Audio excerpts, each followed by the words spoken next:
Satu-satunya provinsi yang nggak ada lagi bank konvensional tuh Aceh. Tidak ada bank konvensional sama sekali. 100% syariah. Memang perjalanan karir kalau teman-teman mau jadi profesional itu panjang dan berliku. Panjang dan berliku. Butuh sebuah semangat dan juga goals yang mau dicapai gitu. Ada bisnis yang lagi dirintis tadi. Ini juga udah alhamdulillah saya punya satu laundry ya.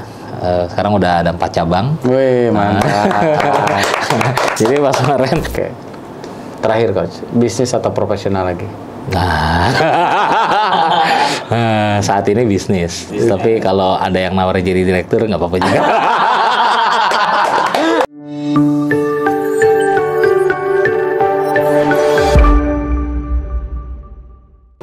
Coach Medi, selamat datang. Terima kasih. Ya, buat sobat Kang Ridwan, siapa nih Coach Medi kan gitu. Nah, ini Coach Medi ini saya sudah kenal sebelumnya ya, Coach. Beliau ini saya sebagai coach. Sebelumnya pernah sebagai VP ya. Betul. Di salah satu bank terbesar di Indonesia. Nah, saya undang Coach Medi untuk berbagi di sini bagaimana perjalanan dia menjadi VP. Siapa tahu teman-teman nih, saya ingin menjadi seorang Vice President ya. Apa tugasnya, ngapain aja misalnya dulu ketika di sana. Nah, itu kita nanti sharing-sharing pengalaman itu. Dan Coach Medi ini baru resign nih ternyata. Jadi nanti kita ingin tahu juga kenapa resign. Berarti kan logikanya Sobat Kang Ridwan ada sesuatu dong yang ingin dicapai. Nah, itu yang perlu kita korek nih. Orang capek-capek pengen jabatannya tinggi, ini udah tinggi, masih muda, resign. Nah, kita ingin korek. Izin ya Coach Medi. Siap. Boleh Coach perkenalkan, kenalan dulu dong. Siap. Saya Medi Ferdiansyah. Saya tadi udah disebutin ya, pernah berkarir di salah satu bank. Bukan bank terbesar, tapi salah satu yang besar, peringkat 7. Bank apa? Bank Syariah Indonesia. Kalau Bank Syariah terbesar, Bank Syariah terbesar di Indonesia saat ini ya. Jadi saya 20 tahun, Kang. 20 tahun? Dari tahun 2004. Alhamdulillah finish smooth landing di 2024. Karena bukan dikeluarin, jadi smooth gitu pelan-pelan. Alhamdulillah. Jadi 20 tahun itu saya udah kemana-mana tuh. Jadi dulu saya masuk program manajemen trainee itu di Bank Syariah Mandiri. Kemudian di Bank Syariah Mandiri itu ngasih kesempatan kita untuk berkembang. Waktu itu saya ditempatin di cabang. Biasanya anak baru itu supaya dia bisa ngerti banking knowledge ya, banking practice gimana, ditaruh di cabang. Jadi dia ngerti service gimana, ngelayanin nasabah gimana, buka rekening gimana, nyari nasabah, ngelola nasabah, sampai ini saya pernah tuh nyemprot nasabah macet. Nyemprot rumah nasabah macet. Oh, yang itu dilelang gitu. Itu awal kerja diajarin gitu. Awal jadi, karir itu. Awal. Jadi dulu nyebutnya account officer ya. Relationship manager atau marketing lah dulu. AO lah ya. AO, account officer. Kalau biasa ke bank itu udah biasa. Itu kerjanya macam-macam, dari mulai tadi nyari nasabah. Kita berburu tuh, mulai dari database gitu ya, nasabah existing, nasabah. Saya sampai dulu zamannya masih ada Yellow Pages tuh. Nah, habis itu kan mulai bergeser mulai agak digital ya. Tapi saya di akhir-akhir Yellow Pages masih ada tuh, masih pakai tuh buat nyari referensi ya. Nah, waktu itu saya ditempatin di cabang Rawamangun, Jakarta Timur. Sebagai apa dulu saat itu? Account officer. Oh, pas lagi jadi account officer nih ceritanya. Itu nyari kan kita ditarget. Jadi sebagai account officer itu kita ditarget, target pendanaan, target pembiayaan. Pendanaan itu suruh nyari nasabah, funding. Nabung, deposito, giro gitu ya. Pembiayaan yang kredit. Bank Syariah nyebutnya pembiayaan. Ya, itu saya yang nyebutnya ngutang gitu. Jadi bank itu senang kalau banyak yang ngutang. Yang penting aman dan menguntungkan gitu. Jadi itu di cabang saya sempat sekitar hampir 7 tahun lah. Terakhir saya jadi kepala cabang di Bank Syariah Mandiri saat itu. Jadi selama 7 tahun dari account officer dari depan, account officer, terus sempat jadi kepala kantor kas. Nah, jadi habis itu jadi branch manager. Nah, habis itu tarik kantor pusat. Nah, di kantor pusat ini game-nya agak beda. Kalau di cabang itu ibaratnya kita nyangkul di sawah gitu ya. Kita langsung berhadapan sama apa namanya ladang atau lahan garapan kita. Di kantor pusat itu kan policy maker. Jadi kayak kita naik ke atas helikopter, ngelihat dari atas helikopter tuh sawah petani lagi pada nyangkul-nyangkul semua gitu. Nah, waktu itu pas kebetulan 2000 saya ke kantor pusat 2010. 2010 menjelang 2011 itu di Bank Syariah Mandiri kita lagi membuat sebuah corporate planning, corporate plan untuk jangka panjang. Nah, itu saya gabung ke divisi transformasi. Transformation Program Management Office. Jadi betul-betul strategic thinker, strategic planning gitu. Jadi yang tadinya nyangkul, ini naik ke helikopter melihat orang lagi nyangkul di bawah gitu. Nah, tapi berkahnya pengalaman teknis di lapangan itu ternyata dibutuhkan buat orang kantor pusat. Jadi seringan orang kantor pusat itu nggak ngerti permasalahan, tapi dia harus bikin policy gitu. Itu yang repot tuh. Betul. Kita punya istilah tuh. Yang tahu nggak kuasa, yang kuasa nggak tahu. Yang tahu nggak kuasa di lapangan. Tahu nih, tapi nggak punya kuasa. Nah, orang kantor pusat punya kuasa, tapi nggak tahu, nggak paham. Seringkali nggak paham. Nah, makanya begitu pindah ke kantor pusat, itu dengan pengalaman lapangan yang saya punya, itu lumayan ngasih value juga. Jadi ketika kita bikin policy, bikin produk, bikin kebijakan dan sebagainya, itu kita punya basis pengalaman untuk diterapkan gitu. Itu di kantor pusat juga sempat muter-muter. Jadi di transformation program, kemudian saya pernah di human capital. Di human capital ngurusin orang gitu ya. Jadi itu betul-betul kita harus mengedepankan empati kita. Kan pegawai itu kan bermacam-macam situasinya. Ada yang karirnya baru, ada yang karirnya udah lama, nggak naik-naik jabatan, nggak naik-naik gaji, nggak naik-naik grade gitu ya. Itu ngeluh lah. Biasa curhat tuh. Jadi di meja saya itu biasa selalu ada tisu. Orang yang datang tuh biasanya sambil nangis, berair mata gitu. Jadi dia apa namanya sambil curhat dan sebagainya. Nah, itu nanti kemudian ada ceritanya kenapa kemudian saya ngambil sertifikasi coaching. Kenapa dibilang coach kan? Betul. Karena tadi kan hari-hari dengerin curhat. Hampir tiap hari WA saya isinya itu tuh. Sampai malam saya balesin gitu ya. Datang ke ruangan, ngajak ketemu dan sebagainya. Itu ya itulah dominan kerjaannya sebagai pendengar keluh kesah pegawai. Nah, saya coba mentwist gimana keluh kesah itu jadi produktif. Gimana dia bisa switch modenya dari yang tadinya mode ngeluh, terus mode untuk bisa mengembangkan dirinya, keluar dari keluhannya, akhirnya jadi positif. Nah, itu salah satunya lewat coaching ya. Yang kita waktu itu belajar bareng itu. Jadi Coach Medi ini pernah belajar bareng sama saya. Satu perguruan. Nah, habis itu human capital sempat di corporate culture juga, itu masih satu rumpun sama human capital di corporate culture. Jadi kita bikin program-program budaya organisasi. Tadi ada yang bagian ngeluh ada. Ini ada bagian corporate culture. Betul. Nah, di situ nggak lama, hampir setahun. Habis itu saya pindah ke bidang yang beda betul nih, marketing communication. Markom. Jadi pernah di cabang tadi nyangkul-nyangkul, terus nyari nasabah, nganalisa keuangan segala macam. Pindah ke human capital, mainnya empati, emosi, terus kita mencoba mendevelop orang.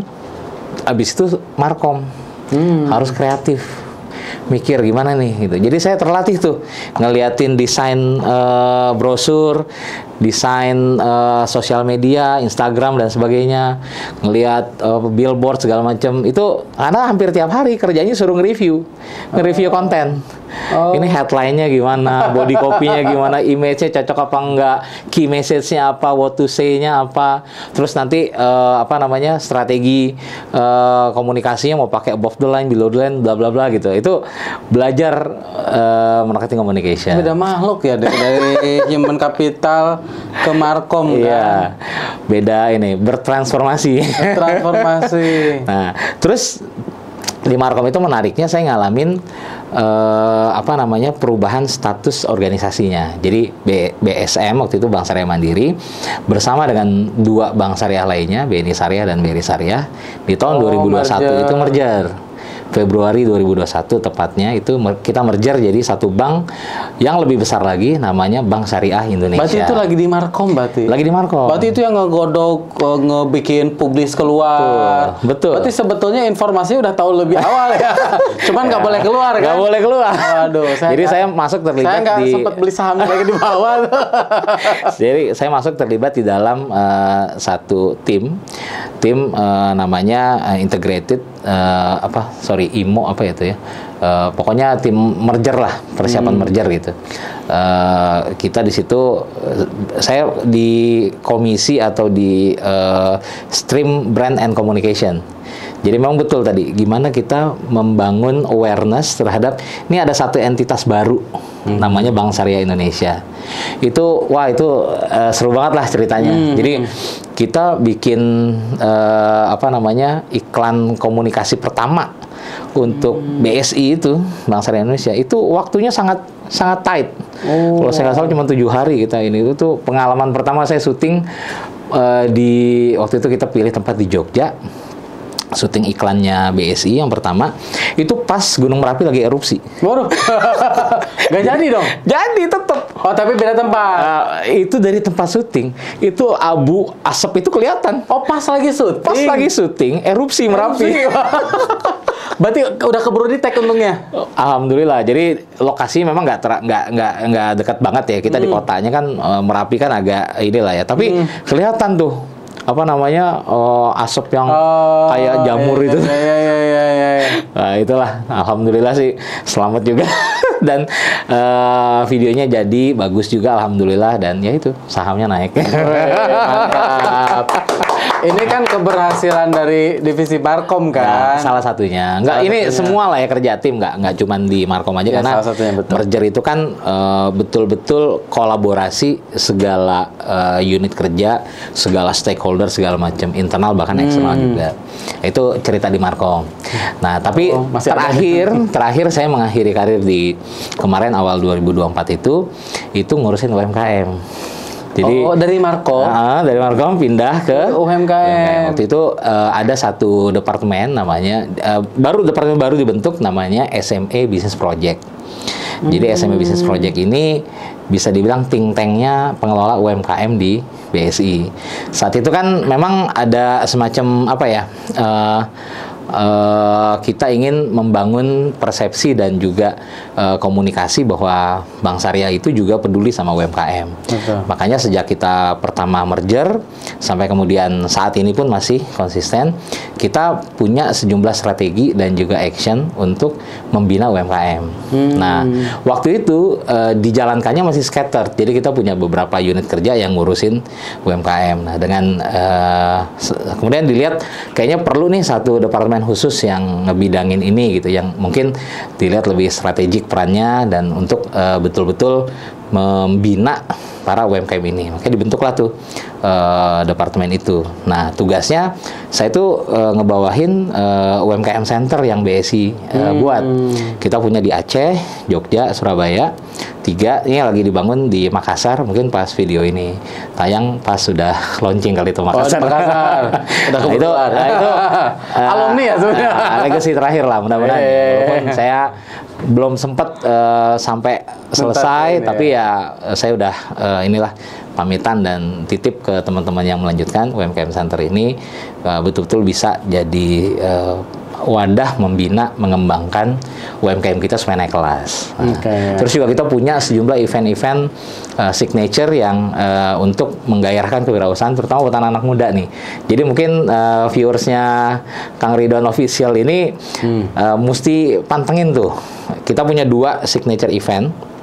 Kemarin alhamdulillah ini 10.000 lebih pendaftarnya.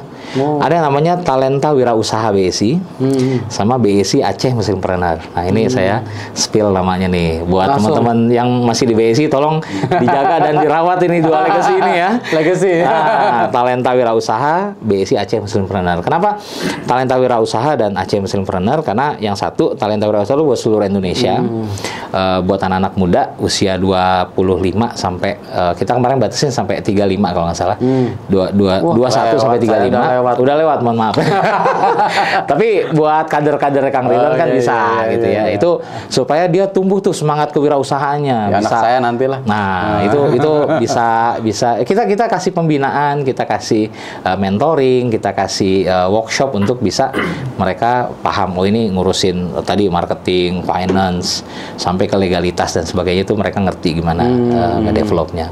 Nah, yang Aceh ini kan provinsi unik ya.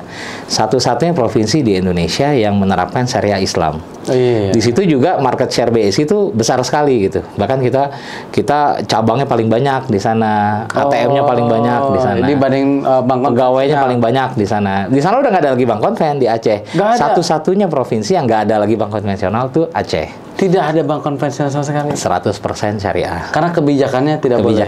Jadi per 2018 itu mereka terbitin Konun namanya. Konun Lembaga Keuangan Syariah. Konun itu setara dengan Perda, Peraturan Daerah. Jadi sejak 2018 itu disosialisasikan, berakhir di 2022. Jadi per 2022 seluruh bank konven harus konversi jadi syariah. Kalau nggak mau pergi gitu. Makanya kita memberikan perhatian khusus. Jadi kita buatin juga tuh satu event untuk entrepreneur di Aceh, kita sebutnya Muslimpreneur, untuk bisa ngembangin usahanya. Dan BSI siap untuk jadi partner mereka untuk ngembangin usahanya. Wah. Gitu kira-kira tuh rangkuman cerita BSM plus BSI selama 20 tahun. Itu belum diperdalam nanti.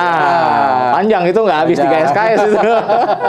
Nah, berarti waktu terakhir tuh yang di UMKM tuh menjabat sebagai Vice President, VP. VP itu gimana sih? Ya mungkin sobat Kang Ridwan yang belum tahu ya, termasuk saya juga kepo. Itu VP itu strukturnya gimana sampai dengan? Ya sebenarnya istilah VP itu ini di tiap perusahaan atau company itu beda-beda ya. Kalau VP itu memang mungkin jenjangnya kalau di bawah itu kita anggap aja ada 5 lah ya. Ada 5 jenjang. Ada yang namanya staff, pelaksana, itu doer gitu. Pekerjaannya ya udah dia menjalankan SOP aja. Technical lah ya. Technical gitu. Clerical, technical. Di atasnya ada officer. Nah, officer itu adalah mereka sebenarnya kalau di bank itu officer udah masuk kelas pejabat bank. Tapi dia pejabat junior yang paling bawah gitu ya. Dia bertanggung jawab terhadap bisnis proses yang dia kelola gitu. Dia bisa bekerja sebagai individual kontributor istilahnya, atau dia menjadi seorang profesional staff, tapi dia juga bisa membawahi pelaksana yang tadi ada di bawahnya. Nah, di atasnya lagi itu ada level manager. Nah, manager ini manager atau supervisor itu dia membawahi para officer-officer tadi. Dia mengkoordinir satu bisnis proses tertentu. Nah, itu lebih ke kepala area atau ke kepala bank? Beda-beda ya. Jadi memang organisasi di perusahaan itu beda-beda. Bank itu juga beda-beda. Dulu waktu di BSM, di BSI, di mungkin bank-bank lain juga beda-beda ini. Tapi pada umumnya begitu. Jadi di atasnya si officer itu ada supervisor atau manager. Di atasnya lagi baru VP. Nah, VP. Nah, VP itu dia mengkoordinir satu tim, biasanya selevel departemen yang punya job atau tugas tanggung jawab tertentu. Misalnya kalau tadi saya tugasnya SME Business Project. Jadi SME, tapi ini kita jadi business projectnya yang ngelola tadi UMKM Center seluruh Indonesia. Kita ngelola juga event-event kewirausahaan. Kita juga jadi partner stakeholder UMKM. Jadi saya sering meeting sama Kementerian Koperasi, Kementerian Pariwisata, sama Komite Nasional Ekonomi dan Keuangan Syariah. Macam-macam lah, kita sering ada business matching, business pitching, dan seterusnya gitu. Jadi itu mengelola satu unit tertentu ya. Di atasnya lagi ada SVP, Senior Vice President. Itu biasanya satu level di bawah direksi. Dia mengelola satu grup atau unit kerja yang besar anggotanya gitu. Baru abis itu direktur. Jadi dari VP-VP naik SVP, naik ke direktur. Itu lebih ke bukan direktur utama kan, direktur kan, baru direktur utama. Betul. Jadi memang perjalanan karir kalau teman-teman mau jadi profesional itu panjang dan berliku. Panjang dan berliku. Butuh sebuah semangat dan juga goals yang mau dicapai gitu. Goals yang mau dicapai. Tapi ya tentunya itu tadi ya, setiap perjalanan pasti ada terminal-terminal atau milestone-milestone-nya. Jadi yang tadi saya sampaikan itu saya udah pernah di sini, pernah di sini, pernah di sini.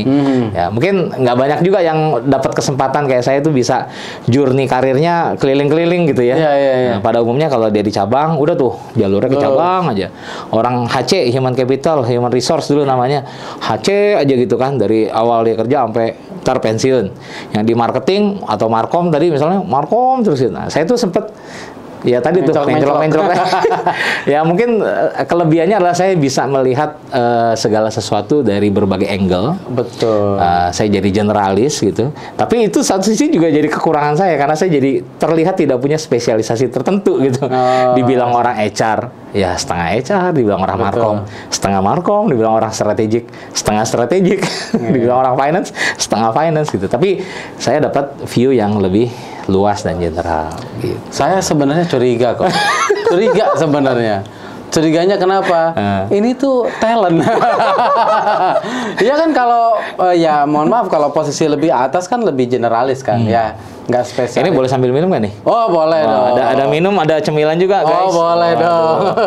Waduh, Amor Cakes lagi nih. Ntar boleh, saya ini ya. Minum boleh ya? Boleh. Siap. Mau sambil nyobain rotinya boleh, Coach. Ya, ini enak-enak nih. Ya, mau dites dulu, Sok. Mau yang mana? Ini rasa apa nih? Itu apa ya? Ya, kebanyakan produknya, Coach. Ya, boleh ya sambil dicemil ya. Boleh. Nah, bismillahirrahmanirrahim. Wah, mantap. Kalian nemenin ya, Coach? Siap. Nah, hal ketiga Coach Medi itu makan dulu. Saya susah menanya, susah.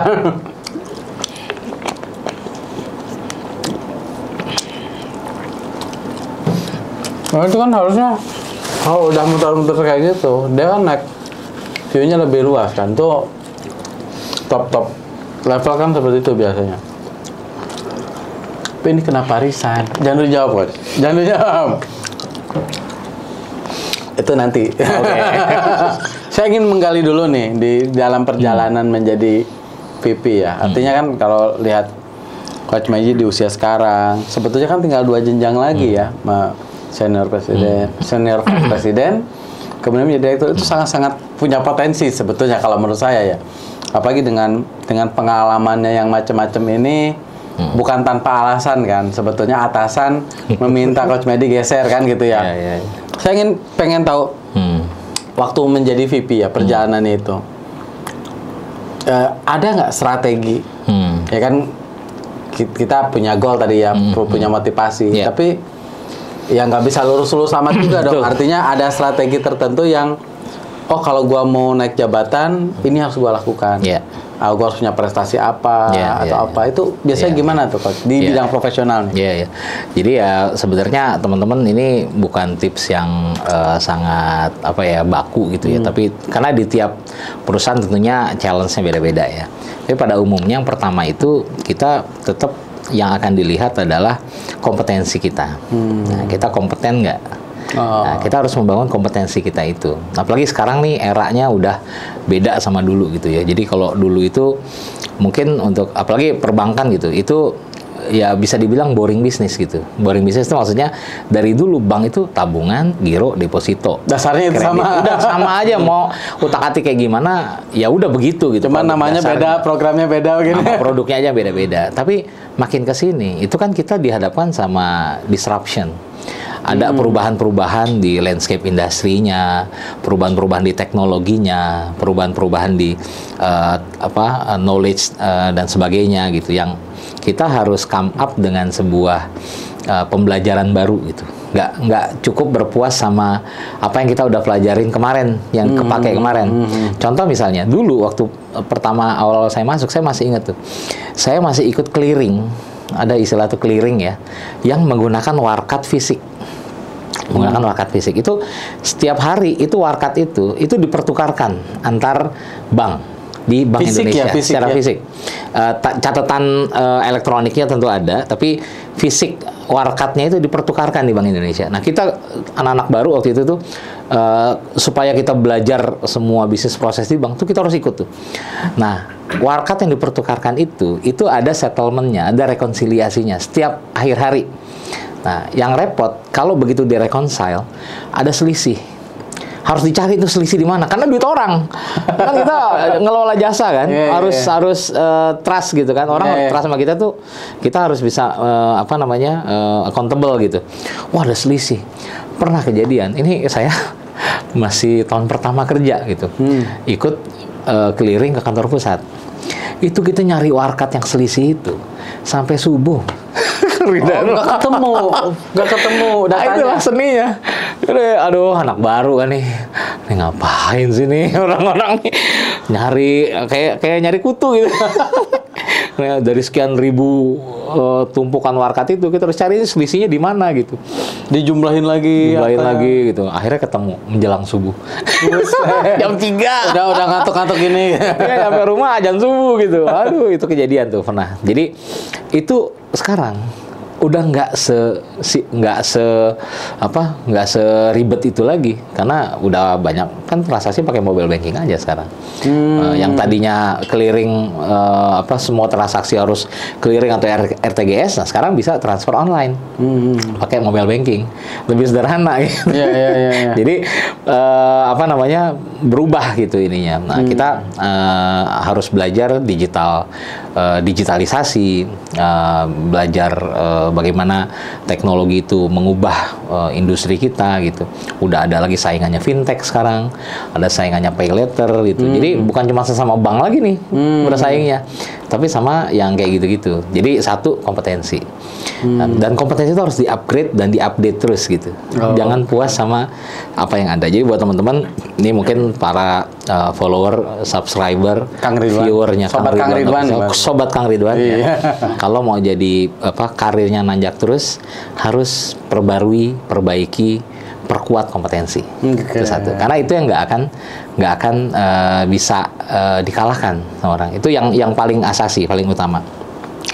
Tapi kompetensi aja nggak cukup. Orang yang kompeten ya, dia harus bisa menjual dirinya juga. Nggak bisa jualan, nggak ketahuan. Nggak bisa jualan, ketahuan. Ini baru Amor Cakes ini mungkin rasanya enak. Dibandingin sama tetangga sebelah misalnya, rasanya enak. Tapi kalau cara jualannya ya udahlah, yang penting ada orang yang beli gitu. Yang penting ada ngadepin orang yang datang ke outletnya, mungkin nggak laku juga gitu. Perlu ada strategi, perlu ada kreativitas, perlu jago jualan juga gitu. Jadi jualan diri ya.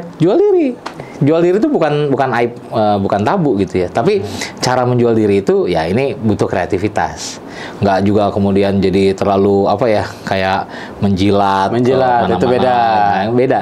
Tapi kita cukup menunjukkan bahwa kita punya kompetensi tadi.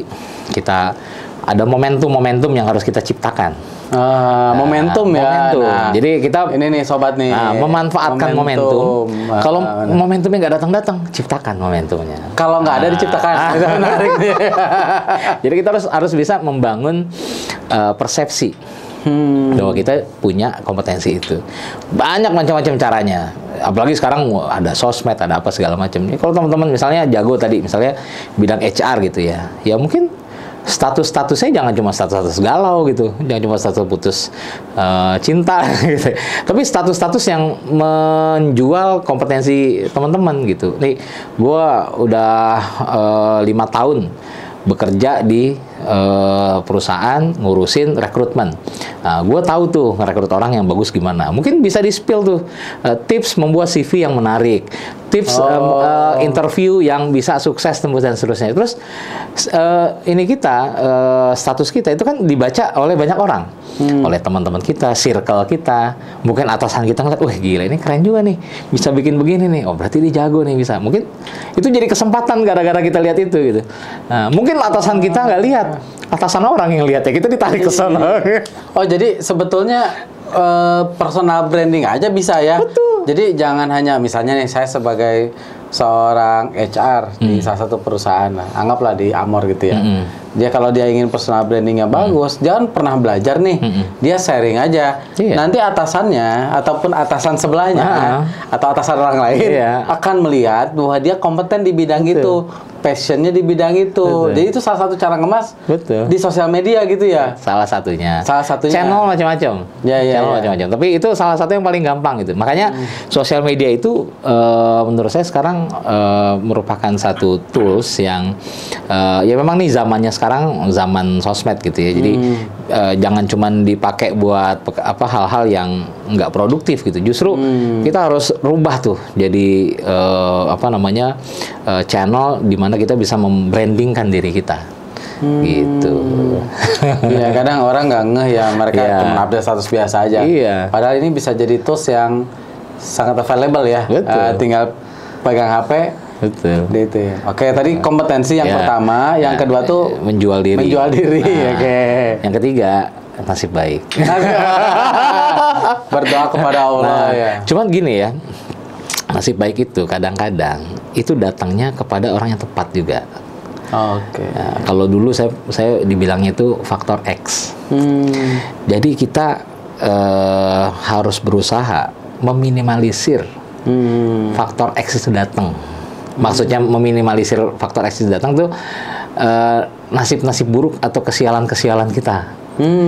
Kita udah bagus kompetensinya, bikin cake-nya keren, produknya bagus, nge-brandingnya juga udah bagus. Wah, packagingnya keren, terus jualan pakai AdSense segala, pakai sosmed ads, pakai segala macam.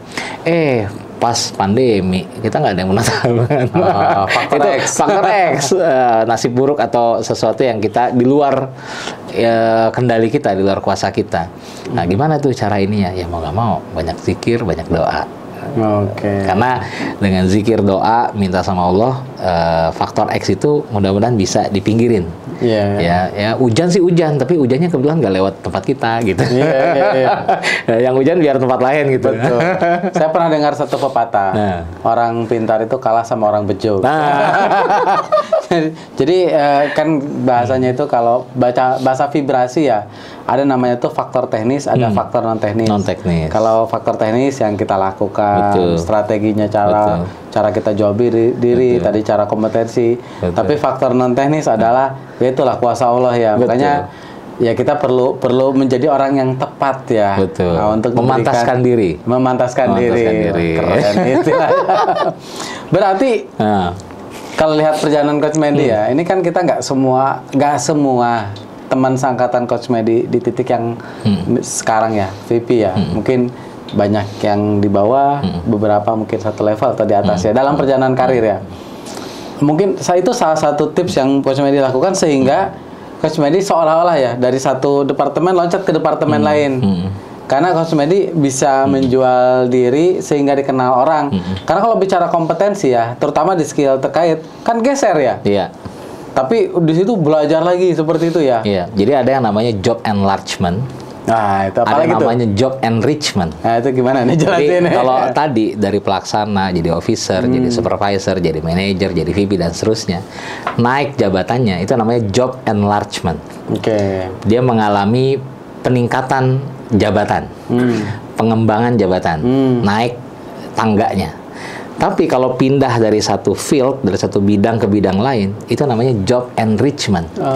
Pengayaan jabatan, pengayaan pekerjaan. Kita tadinya tahu satu bidang, misalnya kayak contoh saya tadi di cabang, kita tahu gimana nganalisa nasabah sebagai account officer, kita tahu gimana caranya menawarkan produk pada nasabah, melayani nasabah, terima komplain dari nasabah. Begitu saya ke kantor pusat, itu gamenya berubah. Ini jadi policy maker, bikin kebijakan, bikin strategi dan seterusnya. Nggak langsung ketemu sama nasabah lagi, nggak langsung dikomplain sama nasabah lagi. Tapi policy yang saya buat itu nanti akan dipakai sama orang-orang di cabang, di lapangan gitu. Sehingga kita harus belajar hal yang baru lagi. Nah, inilah job enrichment. Apalagi di kantor pusat tadi pindah-pindahnya lumayan beda banget gitu, dari HR, strategic thinking, strategic plan, ke HR atau human capital, ke Markom gitu ya, ke business unit lagi, ke divisi SME, itu memang kompetensi yang kemudian dibentuk beda-beda jadinya. Ketika di strategic plan, di transformasi, itu strategic thinkingnya yang dibangun. Di human capital, empatinya yang dibangun. Di marketing communication, creative thinking yang dibangun. Gitu. Di SME itu paduan dari itu semua, tapi ini kita fokus ke segmen UMKM, gimana bisa naikin, ngebesarin, naik kelas, membantu mereka naik kelas gitu. Jadi itu job enrichment. Jadi teman-teman jangan kemudian ngerasa kalau belum naik-naik jabatan itu hidup jadi nolongso, jadi sengsara dan seterusnya. Bisa jadi itu saatnya teman-teman menikmati yang namanya job enrichment. Diputar dulu mungkin ke tempat-tempat yang baru, tapi itu jadikanlah sebagai sarana pembelajaran. Karena di situ mungkin ada ilmu yang sebelumnya kita nggak kuasain, di situ bisa kita kuasain gitu. Nambah jadi kompetensi kita, gitu kira-kira Kang. Waduh, ini keren. Dari awal nih seru nih ngobrolnya. Coach Medi ini jago amat itu ngomong kayak tadi ngalir gitu ya, obrolannya seru ya. Nah, itu perjalanan sekolahnya gimana sih? Dulu sekolah di mana? Kok bisa ya buat saya sehebat ini gitu itu? Enggak lah, biasa aja lah. Nggak hebat-hebat banget. Banyak yang jauh lebih hebat. Kalau dulu sekolah SD, SMP, SMA itu di Jakarta. SD Trisula di daerah Salemba, SMP 216, SMA 68. Sorry, kalau saya potong. Emang udah pintar dari dulu? Kagak. Peringkat 1 sering? Ya pernah, tapi nggak sering lah. Oh nggak sering, oke. Terus lanjut. Terus habis itu kuliah. Nah kuliah itu waktu itu saya milih ke Fakultas Ekonomi UI Universitas Indonesia. Fakultas Ekonomi itu dulu ada 3 jurusan, ada akuntansi, manajemen, studi pembangunan. Saya milih studi pembangunan, ini makroekonomi. Kalau akuntansi, manajemen itu kan lebih ke mikro ya. Nah, kenapa makro? Mungkin di situ tuh mikirnya suka yang general, yang global gitu kan. Nah, terus pas masuk Fakultas Ekonomi dapat doktrin kan. 4 tahun jadi sarjana, paling sial jadi menteri gitu. Paling sial jadi menteri. Ya. Yang nggak jadi menteri berarti beruntung. Iya, menteri itu jabatan ya, gitu. Bukan terus, saya ngomong ya. Terus ya, habis itu kerja ya, habis kerja ambil S2 di Prasetya Mulia ya, sama ya. Ini kakak kelas saya. Jurusannya strategic management gitu. Itu juga alhamdulillah dapat beasiswa dari kantor. Dapat beasiswa dari kantor. Alhamdulillah saat itu. Itu berarti dari kan kuliahnya berapa tahun lalu beres? 2014-2016 S2. 2014-2016. Kalau di Bank BSI dari tahun berapa? 2004. Berarti 10 tahun kemudian. Iya. Berarti selama 10 tahun ya, mohon maaf masih S1 gitu ya. Masih S1.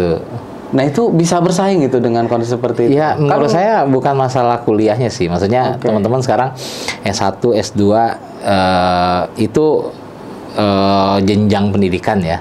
Tapi nggak semuanya itu menggantungkan pada title atau pendidikan tadi. Yang paling kunci tadi kompetensi sebenarnya. Jadi orang kompeten itu bisa dibentuk dari pengalaman. Satu, ada loh orang-orang yang masih SMA, lulusan SMA, ya, tapi karena dia pengalaman lapangannya sangat-sangat mumpuni gitu ya, dia bisa meraih title yang tinggi. Ada juga yang S1 lebih dari yang udah S2. Bisa mimpin para S2, para S3 bahkan gitu.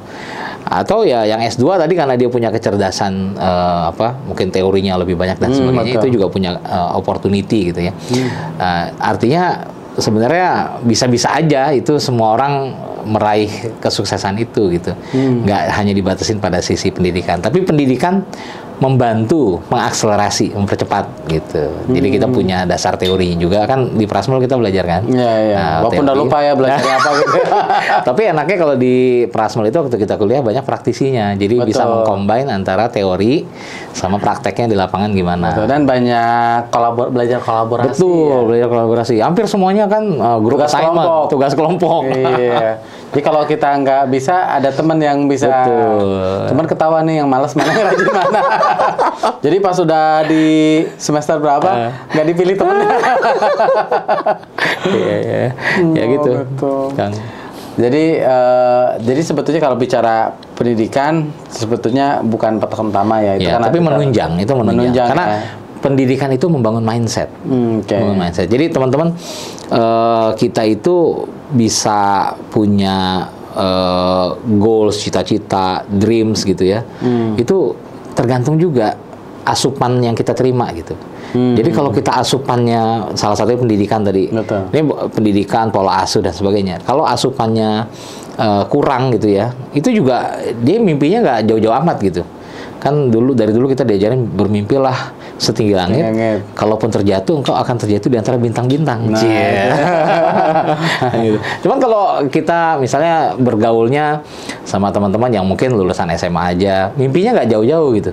Tapi kalau anak-anak S1, apalagi kalau kita pilih kampus yang cukup reputasinya cukup baik gitu ya, kita ketemu sama circle yang mindsetnya udah kebuka. Jabatannya bagus-bagus juga. Nah, begitu S2 juga. Itu saya sangat percaya gitu ya, teman bermain kita itu akan mempengaruhi kita juga. Betul. Jadi kalau kita banyak bergaul sama orang, apalagi heterogen gitu ya, dan juga tadi berangkat dari lingkungan yang punya mimpi besar gitu ya, kita akan keseret-seret juga, kebangun juga ke situ. Betul. Nah itu makanya anak-anak saya sekarang juga saya dorong tuh untuk itu tuh. Wah, ini. Kita pilihkan sekolah yang baik gitu ya. Kita pilihkan sekolah yang baik, yang Islami, yang bisa menjaga dirinya dengan baik. Terus juga tadi punya mindset pengembangan diri yang baik gitu. Cocok lah buat personal growth ya. Nyambung. Iya. Ya ini menarik ya. Jadi kalau kita ya ingin tumbuh gitu ya, salah satunya tadi kita bicara kompetensi yang ditingkatkan ya. Dimana kuliah itu kan membantu kita bagaimana cara berpikir kita ya. Jadi lebih luas ya. Jadi helikopter view-nya lebih dapat ya gitu. Betul. Coach, ini kan Coach Medi di VP ini resign nih. Itu kan nggak resign pensiun dini ya? Apa pensiun muda ya? Apa bahasanya? Ya pokoknya purna tugas lah. Purna tugas ya. Itu sebelum pensiun kan berarti mengajukan ya kalau kayak seperti itu ya. Itu udah ada yang dipersiapkan sebelumnya kan? Ya mungkin tiap kita itu kan punya mimpi ya. Tiap itu kan pasti punya keinginan yang mau dicapai. Kalau di survei ke para pegawai, survei membuktikan. Coba tanya deh. Saya meyakini ketika ditanya, kira-kira teman-teman mau kerja di perusahaan ini sampai pensiun atau sampai di titik tertentu sebelum pensiun? Saya sangat yakin banyak yang akan bilang, ya nggak sampai pensiun lah. Masa sampai pensiun, atau minimal dia pengen yang ngerasain dong dunia lain gitu, atau pindah ke tempat yang lain. Nah kebetulan saya 20 tahun itu di satu perusahaan yang sama. 20 tahun. Satu perusahaan yang sama. Ya memang kalau dulu kan kita suka baca-baca buku ya, kayak bukunya Robert Kiyosaki itu, bagi 4 kuadran. Ada employee, self-employee, business owner, sama investor gitu kan. Ya itu kan buku-buku yang memprovokasi kita untuk pindah kuadran. Betul. Nah, tapi 20 tahun nggak pindah-pindah. 20 tahun nggak pindah-pindah. Nah, jadi itu agak ini juga tuh membawa ke pergulatan batin dan diskusi yang dalam gitu kan. Ini apa sih yang kita cari sebenarnya dalam hidup gitu. Gara-gara udah jadi coach gitu ngomongnya deep banget ya. Apa sih yang mau kita cari gitu kan. Nah, akhirnya dari perenungan itu kan saya punya moto hidup itu kontribusi atau mati. Kenapa kok kontribusi atau mati? Ngeri nih. Ya, ini terinspirasi dari satu hadis Nabi yang bilang kalau sebaik-baik manusia adalah orang yang paling banyak memberikan manfaat atau kontribusi bagi orang lain. Jadi ini moto hidup dari saya kuliah pas saya SMA, kurang lebih gitulah, kontribusi atau mati. Orang-orang terdekat saya itu tahu banget tuh, istri, terus teman-teman dekat gitu ya. Itu wah, ini tagline saya itu tuh, saya pasang di mana-mana. Kontribusi atau mati. Pada saat kita masih bisa memberikan kontribusi, maka itulah nilai diri kita. Ketika kita sudah tidak bisa memberikan kontribusi, di saat itulah kita sudah mati. Wih. Jadi kontribusi atau mati. Ini ngeri ini ya. Karena kalau mati itu nggak hidup kan? Nah, berarti nggak hidup, udah nggak bisa lagi berkontribusi. Tidak menghasilkan dan tidak berkontribusi. Betul. Nah, lanjut nih. Nah, jadi pergulatan batin itu kemudian ya mungkin sekitar 1-2 tahun terakhir ya, sebelum saya memutuskan untuk resign, saya mempersiapkan lah lebih serius gitu. Kalau dari dulu tuh suka aja tuh bisnis sampingan apa segala macam. Ya pengalaman rugi udah lumayan lah ya, ongkos belajar katanya gitu. Ngalamin ya. Itu ya. Ngalamin. Jadi ketika profesional sempat bisnis sampingan. Ya bisnis yang jutaan, puluhan juta, ratusan juta. Ngalamin. Jadi ongkos belajar udah banyak nih. Okay. Alhamdulillah ya kan, katanya gagal itu sebuah keniscayaan ya. Habiskan jatah gagal di masa muda ya. Jadi pas sudah tua udah nggak gagal lagi, mudah-mudahan gitu ya. Jadi ya mungkin agak intens 1-2 tahun terakhir saya mulai siapkan, ya anggap aja skoci gitu ya. Kan kalau kita udah punya, kita naik kapal terus suatu saat kita harus mungkin kapalnya karam atau kita punya rencana lain, kita udah punya satu persiapan kapal penyelamat ya. Nah, kira-kira gitulah. Ada beberapa yang lagi mau dijalanin. Kalau saya pasang di status saya itu, setelah purna tugas ini 20 tahun ini, saya menjalankan 4 profesi sekaligus. Sekarang berarti saat ini 4 profesi. Ya walaupun intensitasnya sama kesibukannya pasti beda-beda ya. Satu, entrepreneur ya, ini kayak Kang Ridwan, belajar dari Kang Ridwan. Jadi entrepreneur, ada beberapa bisnis yang lagi coba dijalanin. Memang kalau ditanya bisnisnya udah settle belum ya, karena persiapannya juga masih 1-2 tahun, ya ini masih dalam fase merintis gitu ya. Tapi prospek ke arah sana insya Allah mudah-mudahan ada. Jadi ya kita jalanin lah. Bisnis yang besar itu kan pasti dimulai dari kecil ya. Betul. Betul. Jadi ya makanya belajarnya dari Kang Ridwan. Think big, start small. Nah, think big, start small. Itu satu. Yang kedua, trainer. Kalau trainer kan dari zaman dulu emang suka ngomong ya, suka. Iya nih, lancar banget nih ngomong nih. Suka ngomong. Jadi ya kemarin aja ada ini tuh permintaan ngisi training, cuman pas kebetulan bentrok sama acara yang lain, jadi nggak bisa. Tapi ini salah satu yang juga saya mau asah ke depan gitu ya, dan mau dijadikan bagian dari profesi. Yang ketiga, coach. Ini namanya? Sesuai dengan panggilan. Nah, ya kan sayang ya, kita udah belajar teknik mengcoaching, metode coaching segala macam. Apalagi kemarin terakhir sebelum saya resign itu kan saya juga ngasih banyak pro bono coaching ke teman-teman UMKM. Iya. Nah, kami tuh sebenarnya sebelum itu pun juga ya, waktu saya di HR, terutama waktu saya di Human Capital itu, tadi klien-klien yang datang. Wah, itu banyak tuh.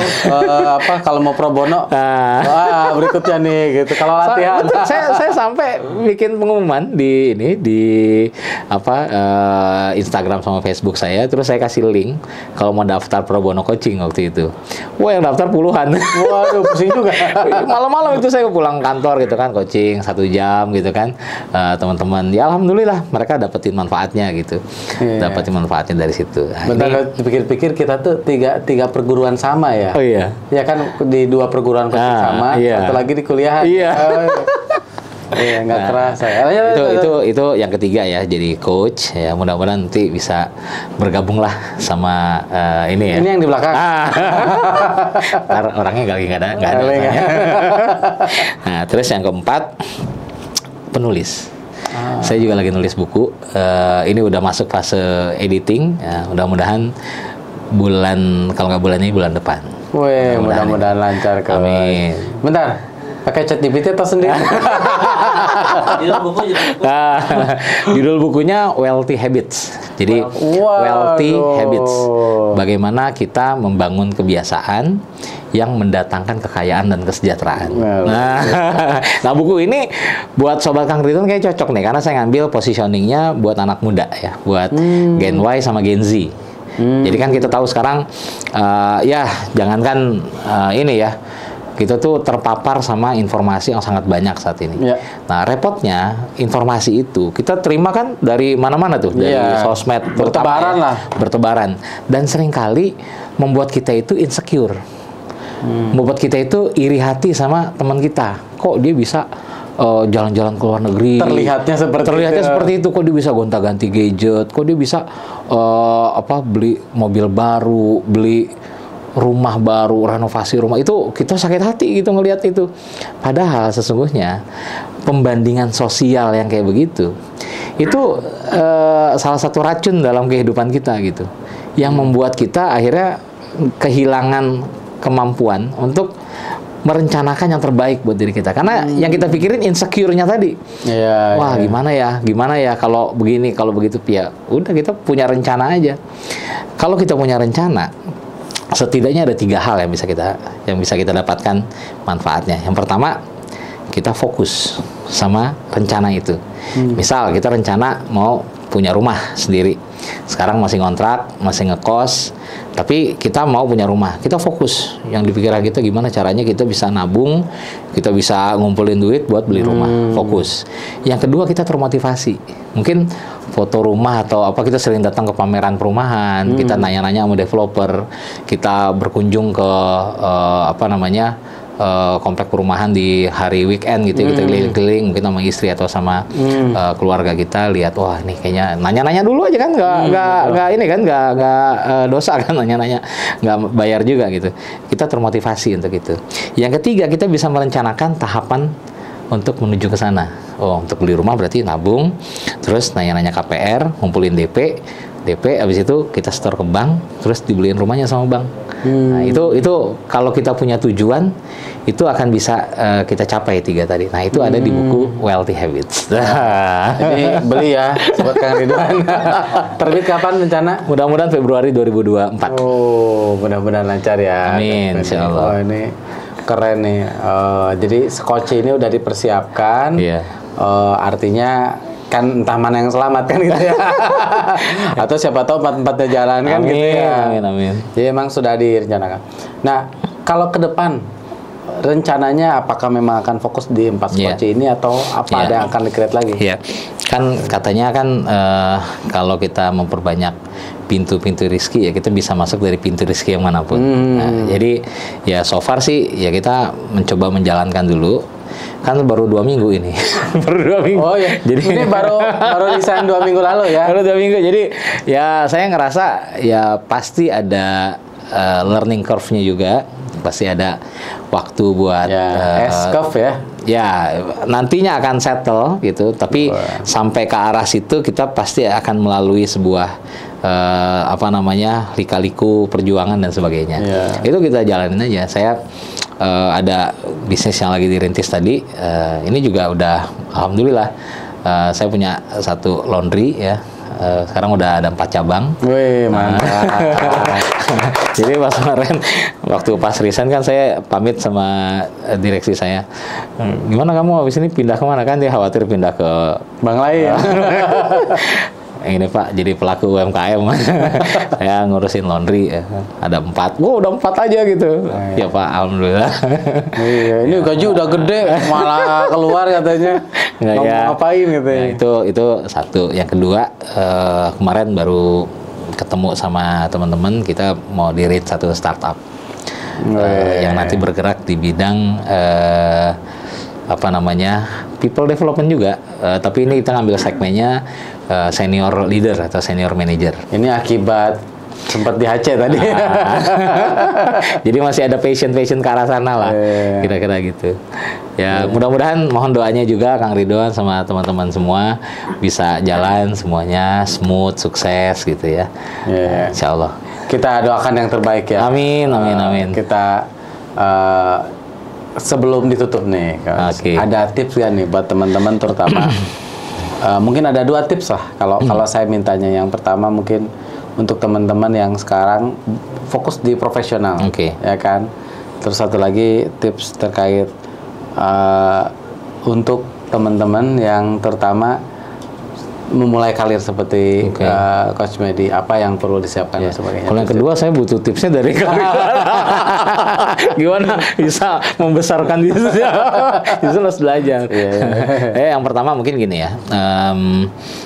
Sebagai seorang profesional, tadi kan ada 3 ya yang tadi saya sebutin. Pertama kompetensi, yang kedua branding, personal branding, yang ketiga nasib baik. Oke.